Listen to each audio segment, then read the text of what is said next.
নমস্কার বন্ধুরা, আশা করি তোমরা সবাই ভীষণ ভালো আছো। বাংলা লার্নিং সহজে চ্যানেলে তোমাদের সকলকে জানাই আন্তরিক স্বাগত। আমি প্রিয়া, আর আজকে আমরা আলোচনা করব অনুচ্ছেদ রচনার সপ্তম পর্বটি। তো চলো কথা না বাড়িয়ে দেখে নিই আজকের বিষয়বস্তু। লক্ষ্য করো, আজকের আমাদের অনুচ্ছেদ রচনার বিষয় হলো অনন্ত আকাশ। তো চলো অনুচ্ছেদ রচনাটি দেখে নিই। প্রথমে একটু ছেড়ে আমি লেখা শুরু করেছি। মাথার ওপর চোখ তুললেই দেখতে পাই অনন্ত আকাশ। কত বৈচিত্র্যে ভরা এই আকাশ। সকাল, দুপুর, সন্ধ্যা, রাত্রি, নানা সময়ে নানা রূপে সজ্জিত হয় আকাশ। ঋতুভেদে আকাশের রূপেরও পরিবর্তন ঘটে। নানান বর্ণছটায় আকাশ কখনো মোহময়, কখনো বা কালো মেঘের জাল জটে, বা তোমরা লিখতে পারো জটা জালে ভয়ঙ্কর। এরপর দেখো, দিনের আলোকোজ্জ্বল নীলাকাশ রাতে তারায় ভরে যায়। চাঁদের শোভা বুকে নিয়ে আকাশের আর এক রূপ। সীমাহীন আকাশের দিকে তাকালে মনটা হয়ে ওঠে উদার স্নিগ্ধ। পূর্বাকাশে সূর্যোদয়ের সঙ্গে সঙ্গে শুরু হয় কর্মচঞ্চল জীবন, আর পশ্চিম আকাশে সূর্যাস্তের সঙ্গে সঙ্গে ঘটে কর্মবিরতি। আকাশ যেন আমাদের জীবনের নির্দেশক। এরপর দেখো, আকাশ, বাতাস, গ্রহ, নক্ষত্র, জল, পর্বত, অরণ্য, এই সব নিয়ে গড়ে ওঠা আমাদের পরিবেশের মধ্যে আকাশের গুরুত্ব অনেক। তাহলে দেখো, অনুচ্ছেদ রচনার প্রথমেই লেখা আছে, মাথার উপর চোখ তুললে আমরা কি দেখতে পাই? অনন্ত আকাশ।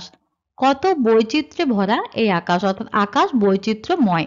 সকাল, দুপুর, সন্ধ্যা, রাত্রি, নানা সময়ে নানা রূপে আকাশ সজ্জিত হয়। আবার ঋতু ভেদেও কিন্তু আকাশের রূপ পরিবর্তন ঘটে। নানা বর্ণছটায় কখনো হয়ে ওঠে আকাশ মোহময়, আবার কখনো কালো মেঘের জাল জটে ভয়ঙ্করও হয়ে ওঠে। দিনের বেলায় আলোকোজ্জ্বল হয়ে ওঠে নীল আকাশ, তখন নীল রঙের দেখায় দিনের বেলায়। আর রাতে তারায় ভরে যায়।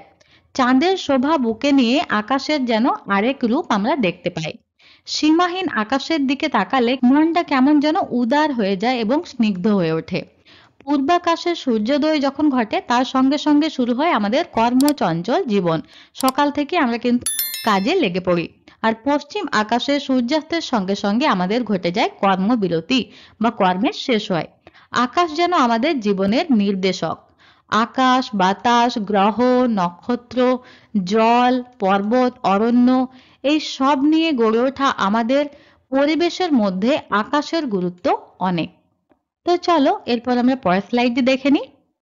এরপর দেখো আমি লিখেছি, কবি বলেছেন, আকাশ আমায় শিক্ষা দিল উদার হতে ভাইরে, আকাশের মতোই বিস্তৃত হওয়া উচিত মানুষের মন। তাহলে এখানে একটি কবিতার লাইন আমি লিখেছি, আকাশ আমায় শিক্ষা দিল উদার হতে ভাইরে। আকাশের মতোই কিন্তু মানুষের মনকে কি হওয়া উচিত? বিস্তৃত হওয়া উচিত এবং উদার হওয়া উচিত। এখানেই এই অনুচ্ছেদ রচনাটি আমি শেষ করেছি। আজ তবে এখানেই শেষ করছি। এ বিষয়ে তোমাদের যদি কোনো প্রশ্ন থাকে তো অবশ্যই তোমরা কমেন্টে লিখো, যার উত্তর তোমরা খুব তাড়াতাড়ি পেয়ে যাবে।